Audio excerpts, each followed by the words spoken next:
ইনজুরির কারণে মাঠের বাইরে Frenkie D young, Pablo Gobi এবং রোনাল্ড আরাউহো।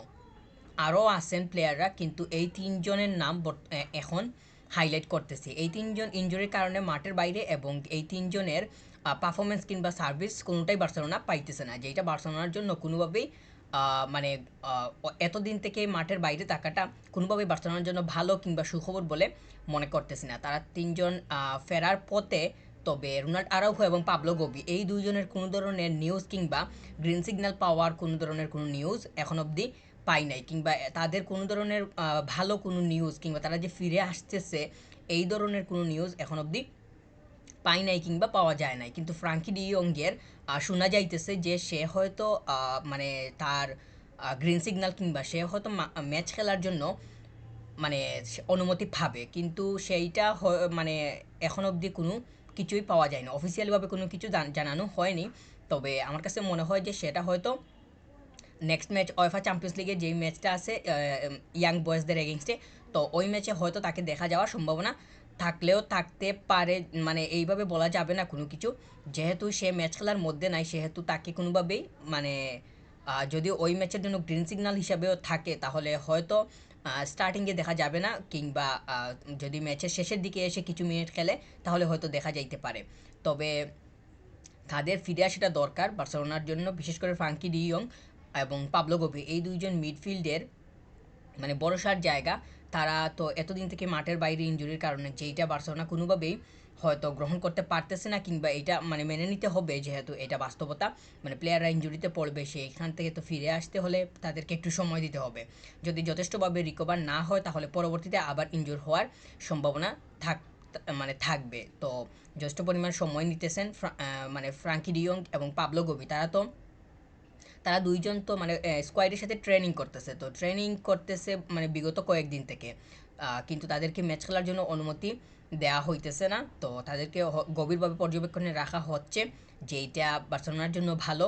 মানে পর্যবেক্ষণে রেখে যখন মানে একদম 100% ফিট মনে হবে তখন যদি দেয়া হয় তাহলে সেইটা অবশ্যই ভালো হবে। বর্তমানে যেই ধরনের ম্যাচ ফিক্সচার কিংবা ম্যাচের শিডিউলগুলো সাজানো হয়েছে, এইটার বেড়াজালে প্লেয়াররা যখন ইঞ্জুরি থেকে ফিরে এসে আবার পড়বে তখন এই চাপটা মানে নেওয়াটা একটু কঠিন হয়ে দাঁড়াবে বলে মনে করতেছে। তো তারা যদি একদম 100% ফিট হয়ে ফিরে আসতে পারে, তারপরে এসে যদি এই ধরনের ফিক্সচারের মধ্যে পড়ে তাহলে সেইটা মেনে নিতে তাদের অনেক বেশি ঝামেলা হবে না।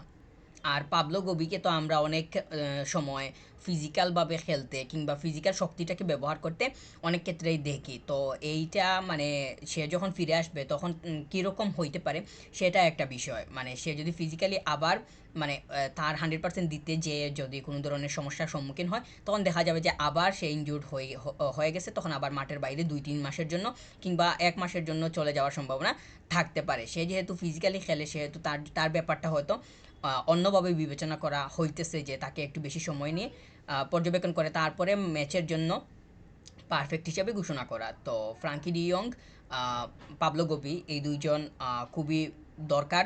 বার্সেলোনা বর্তমানে মানে যতগুলা প্লেয়ার আছে তাদের অবস্থান কিংবা তাদের পারফরমেন্সের হিসাবটা অবশ্যই উপরের দিকে থাকবে। তো তাদের এই জন্যই তারা ভরসার জায়গা। এই দুইজন অনেক দিন থেকে মাঠের বাইরে, যেইটা বার্সেলোনার জন্য অনেক খারাপ বিষয়। দুইজনের ফিরে আসাটা দরকার যদি বার্সেলোনা মিডফিল্ডটাকে ঠিকঠাক মতো মানে ব্যবহার করতে চায় এবং ঠিকঠাক মতো আয়ত্তে নিতে চায়। তো এই মানে তারা কখন ফিরে আসে সেটাই এখন দেখার বিষয়। ফ্রাঙ্কি ডিয়ংয়ের ব্যাপারে যেহেতু মানে মানে পজিটিভলি খবর শোনা যাইতেছে, তাহলে হয়তো তাকে খুব তাড়াতাড়ি দেখা যাওয়ার সম্ভাবনাটা বেশি দেখতেছি। যত তাড়াতাড়ি মানে দেখা যাবে ততই ভালো। মানে এতদিন তো মাঠের বাইরে থাকাটা কোনোভাবেই মানে কোনো ক্লাব মানে তারা চাইবে না যে এতদিন একটা প্লেয়ার মাঠের বাইরে থাকুক। তো তাকে যত তাড়াতাড়ি মানে গ্রিন সিগন্যাল দেওয়া যায় ততই ভালো। তাকে তো আমরা ট্রেনিংয়ে দেখছি সে যথেষ্ট পরিমাণ ঠিকঠাক মতোই আসে। তার ম্যাচ খেলার মতো মানে এইভাবে দেখে তো মানে ট্রেনিংয়ে দেখে তো এইভাবে বলাটা একটু কঠিন। কোচিং স্টাফরা আছেন সেখানে, টিম আছে, মেডিকেল টিমও আছে, সবাই তারা মানে পর্যবেক্ষণে গভীরভাবে রাখতেছেন। সামনে যেটা ওয়েফা চ্যাম্পিয়ন্স লিগের ম্যাচ আছে ওইখানে হয়তো তাকে দেখা যাবে না। চ্যাম্পিয়ন্স লিগের ম্যাচে মানে সে যদি ফিরে আসে তাহলে হয়তো মানে সে সাবস্টিটিউট থেকে এসে খেলার সম্ভাবনা থাকবে, যেইভাবে আনসু ফাতি ছিল। আনসু ফাতি যখন মানে ইঞ্জুরি থেকে ফিরে আসে তখন তো সে স্টার্টিংয়ে খেলার কোনো সুযোগ পায়নি। আমরা তো লিগের ম্যাচে তাকে দেখছিলাম, তো ওইখানে তো সে বেঞ্চ থেকে এসে একদম শেষের দিকে কিছু মিনিট খেলছিল। তো বর্তমানেও বেঞ্চ থেকে এসে সে খেলতেছে। এখন অবধি সে কোনো ম্যাচই স্টার্ট করতে পারে নাই, যেইটা তার জন্য হয়তো একটু খারাপ বিষয়। তো একটু খারাপ বিষয় হইতেই পারে, কারণ ইনজুরি থেকে এভাবে ফিরে এসে হুট করে ম্যাচে স্টার্টিংয়ে জায়গা পাওয়াটা একটু কঠিন বিষয়। সাবস্টিটিউটে এসে খেলে ওইখানে একটু জায়গা পাকা করতে হবে, কিংবা ওইখানে নিজেকে একটু তুলে ধরতে হবে, এবং এইটাও প্রমাণ করতে হবে যে ম্যাচের জন্য কিংবা স্টার্টিংয়ে খেলার জন্য আমি ঠিকঠাক মতো আসি, তারপরেই গিয়ে স্টার্টিংয়ের বিষয়টা আসবে। তো সে যদি ওই সময়টা কাজে লাগাতে পারে, তাহলে তার হিসাবটা হয়তো স্টার্টিংয়ের দিকে আসতে পারে। কিন্তু পাবলো গোবি এবং ফ্রাঙ্কি ডিয়ং এই দুইজনের মানে ফিরে আসা মানে খুব বেশি সময় হয়তো লাগবে না। দুইজনকে মানে দুইজনের ইঞ্জুরির যথেষ্ট পরিমাণ রিকভার হইতেছে, এবং ট্রেনিংয়ে যতটুকু দেখে মনে হয়েছে যে তারা যথেষ্ট পরিমাণ কাজ করতেছে এবং যথেষ্ট পরিমাণ অ্যাক্টিভ আছে। একদম কোচিং স্টাফরা ঠিকঠাক মতো নজরে রাখতেছে। অবশ্যই নজরে রাখবে, দুইজন বর্ষার জায়গা মানে মেইন প্লেয়ার স্কোয়াডের, মানে মেইন যতগুলো প্লেয়ার আছে ততগুলোর মধ্যে পাবলো গোবি এবং ফ্রাঙ্কি ডিয়ং চোখ বুঝেই থাকবে। আর এমনিতেই তো ইনজুরির কারণে অনেক প্লেয়াররা মাঠের বাইরে চলে গেছে, তো এইটা কোনোভাবেই বার্সেলোনার জন্য স্বস্তির খবর বলে মনে করতেছি না। তো তাছাড়া ক্রিস্টানসন সেও তো মাঠের বাইরে ইনজুরির কারণে, তো সে কখন ফিরবে না ফিরবে সেটাও একটা বিষয়। রোনাল্ডো আরাউহোকে আমরা দেখতেছি যে সে কাজ চলমান রাখতেছে, তাকে হয়তো স্কোয়াডের সাথে দেখা যাইতেছে না, এটা একটা বিষয়। যে মানে স্কোয়াডের সাথে বলতে গ্রুপ ট্রেনিংয়ের কথা বলতেছে, গ্রুপ ট্রেনিংয়ে হয়তো তাকে দেখা যাইতেছে না। এটা একটা খারাপ বিষয় যে সে এখন অবধি মানে গ্রুপ ট্রেনিংয়ের বাইরে আছে। সে হয়তো যেই জায়গাতে এখন অবধি আছে রিকভারের জন্য, ওইখান থেকে ফিরে এসে আবার গ্রুপ ট্রেনিংয়ে তাকে যোগ দিতে হবে। তো গ্রুপ ট্রেনিংয়ে যদি সে যোগ দেয়, তখন দেখা যাবে যে আরও কিছুদিন তাকে মানে পর্যবেক্ষণে রাখা লাগতেছে যে সে স্কোয়াডের সাথে কেমন করে কিংবা দলগত অবস্থায় কেমন করে। তো এই বিষয়টা হইতেছে একটা মানে গুরুত্বপূর্ণ বিষয়। মানে প্লেয়াররা তো যখন মানে দলগতভাবে কাজ করে না, তখন তো সে মানে গড়বন্দি অবস্থায় আছে, কিংবা সে তো একটু অন্য জায়গাতে আছে রিকভারের জন্য, হয় সেটা হসপিটাল কিংবা একটা নিরাপদ স্থানে।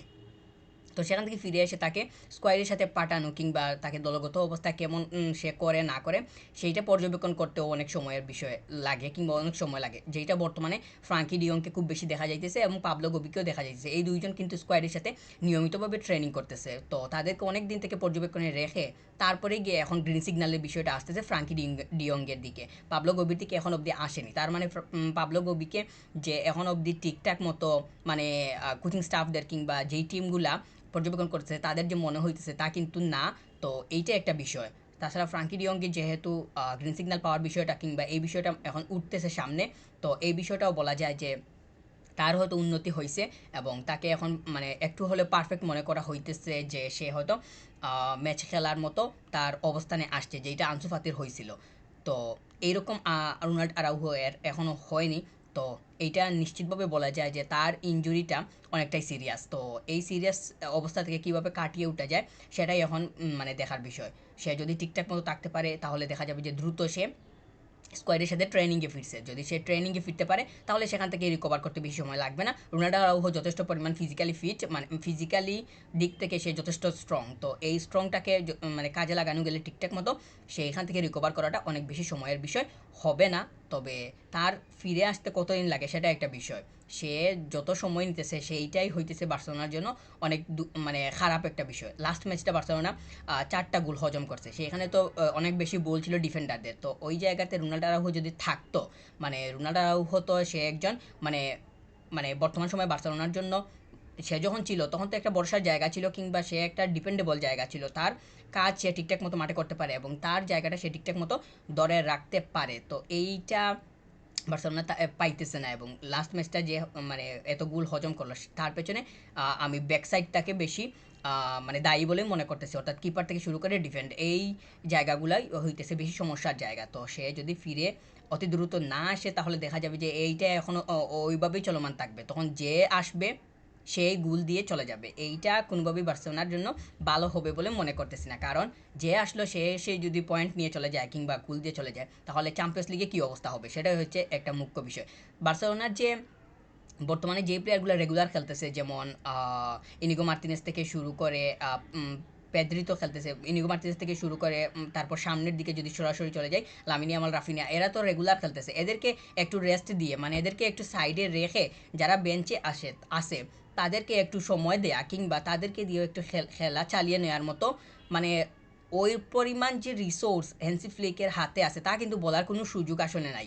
তো আমার বিষয়টা হইতেছে এই মুহূর্তে যে রোনাল্ডো আরাউজোর সময়টা কতদিন লাগবে কিংবা সে কীভাবে ফিরে আসে না আসে সেটাই হইতেছে মূল বিষয়। তো সে যেই জায়গাতে আছে বললাম তো, সে যেই জায়গাতে আছে সেই জায়গাতে কতটুকু সময় লাগে, তারপরে এসে সে গ্রুপ ট্রেনিংয়ে যোগ দিবে। তো গ্রুপ ট্রেনিংয়ে আসার পরে দেখা যাবে যে তার আরও কিছুদিন লাগতেছে, যেইটা এখন বর্তমানে ফ্রাঙ্কি ডিয়ংয়ের লাগতেছে। তো ফ্রাঙ্কি ডিয়ংয়ের এখন যেহেতু গ্রিন সিগন্যাল পাওয়ার বিষয়টা মানে সামনে আসতেছে, সেইটা অবশ্যই একটা ভালো খবর এবং স্বস্তির খবর বার্সেলোনা ফ্যানদের জন্য বলে মনে করতেছি। কারণ কারণ সে যখনই মানে যত তাড়াতাড়ি ম্যাচের জন্য পারফেক্ট হিসেবে ঘোষিত হবে তত তাড়াতাড়ি সে মাঠে নামতে পারবে। তো মাঠে নামতে পারলেই দেখা যাবে যে মিডফিল্ডটা অনেকটাই মানে আয়ত্তে আসতেছে কিংবা পেদ্রির সাথে তার বন্ডিংটা গড়ে উঠতেছে। তো একই সাথে একই দ্বারায় মানে কম্পিটিটিভ ম্যাচে মিনিট খেলাটা খুবই জরুরি, না হলে কিন্তু মানে পিছিয়ে পড়ার সম্ভাবনা থাকবে। হুট করে এসে কিন্তু বন্ডিং কোনোভাবেই তৈরি হবে না। তাছাড়া একটা গ্যাপ তো পড়ে গেছে, তো পাবলো গবিও ফিরে আসাটাও দরকার। তখন তিনজনের মধ্যে দেখা যাবে যে একটা বন্ডিং তৈরি হইতেছে, যেইটা বার্সেলোনাকে অনেক বেশি হেল্প করবে। তো যেহেতু ফ্রাঙ্কি ডিয়ংয়ের গ্রিন সিগন্যাল পাওয়ার বিষয়টা সামনে আসছে, সেইটা অবশ্যই ভালো বলে মনে করতেছি। তবে দেখা যাক যে সে কত তাড়াতাড়ি পায়। আর রোনাল্ডো আরাউজোও মানে যেহেতু সে স্কোয়াডের সাথে ট্রেনিংও করতেছে না, গ্রুপ ট্রেনিংয়ে তাকে দেখা যাইতেছে না, হয়তো খুব তাড়াতাড়ি দেখা যাওয়ার সম্ভাবনা থাকবে। সামনে তো অনেক গুরুত্বপূর্ণ ম্যাচগুলো আছে ওয়েফা চ্যাম্পিয়ন্স লিগে। তো এই প্লেয়ারগুলো যদি মাঠের বাইরে থাকে তাহলে কাকে দিয়ে খেলানো হবে? এই প্লেয়ারগুলোই তো দরকার। মানে চ্যাম্পিয়ন্স লিগের প্রথম ম্যাচে তো একদম 3 পয়েন্ট লুজ করা হয়েছে, এইখানে তো শেষ একটা হিসাব চলে গেল। এখন সামনে আসতেছে যে হিসাবগুলো, সেইখান দিকে মনোযোগ দেওয়াটা দরকার। এই প্লেয়ারগুলো যত তাড়াতাড়ি ম্যাচের জন্য নিয়ে আসা যাবে কিংবা মানে গ্রিন সিগন্যাল দেওয়া যাবে ততই বার্সেলোনার জন্য মঙ্গল। না হলে কিন্তু অনেক বেশি খারাপ জিনিস অপেক্ষা করতেছে। তো শেষ পর্যন্ত দেখা যাক যে ফ্রাঙ্কি ডিয়ংয়ের গ্রিন সিগন্যালটা কত তাড়াতাড়ি চলে আসে এবং কত তাড়াতাড়ি সে ম্যাচ খেলার জন্য মাঠে নামে। আর পাবলো গবি এর কোনো ধরনের বাতাস পাওয়া যাইতেছে না যে সে গ্রিন সিগন্যাল কবে পাবে না পাবে। আর আর রোনাল্ড আরাউজো এর তো তাকে তো গ্রুপ ট্রেনিংয়েই দেখা যাইতেছে না, সে আবার কবে ফিরবে সেইটা একটা বিষয়। তো দেখা যাক এই তিনজন কখন ফিরে আসে, যত তাড়াতাড়ি আসে ততই মঙ্গল বার্সেলোনার জন্য। যেই অবস্থা লাস্ট ম্যাচটা দেখে অনেকটাই বার্সেলোনাকে নিয়ে মানে প্রশ্নের তৈরি হয়েছে যে এই দিকে গেলে ওইটা হবে, ওই দিকে গেলে ওইটা হবে, কিংবা ওইটা না হইতে চাইলে কি করতে হবে এবং এইটা করতে চাইলে কি করতে হবে না। এই ধরনের প্রশ্ন বারবার সামনে আসতেছে। আশারই কথা মানে লিগে যদি 4টা এইরকম স্কোর মানে মানে 4টা কনসিড করা হয় তাহলে চ্যাম্পিয়ন্স লিগে তো আরও বড় বড় ম্যাচ আছে, ওইখানে না জানি কি অবস্থা হয়। তো বার্সেলোনার এই প্লেয়ারগুলো অবশ্যই ফিরে আসাটা খুবই দরকার বলে মনে করতেছে। তবে শেষ পর্যন্ত দেখা যাক যে তারা ম্যাচ খেলার জন্য বিশেষ করে ফ্রাঙ্কি ডিয়ং ম্যাচ খেলার জন্য সে কখন মাঠে নামে।